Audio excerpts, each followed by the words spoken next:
ஒன்றானவன் உருவில் இரண்டானவன்,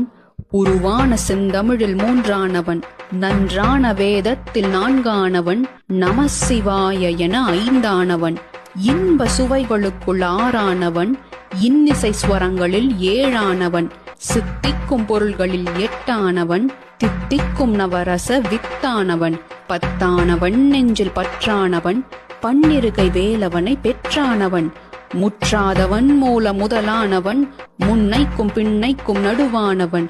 ஆணாகி பெண்ணாகி நின்றானவன், அவையொன்றுதான் என்று சொன்னானவன், தான் பாதி உமை பாதி கொண்டானவன், சரி பாதி பெண்மைக்கு தந்தானவன், காற்றானவன் ஒளியானவன், நீரானவன் நெருப்பானவன், நேற்றாகி இன்றாகி என்றைக்கும் நிலையான ஊற்றாகி நின்றானவன், அன்பின் ஒளியாகி நின்றானவன்.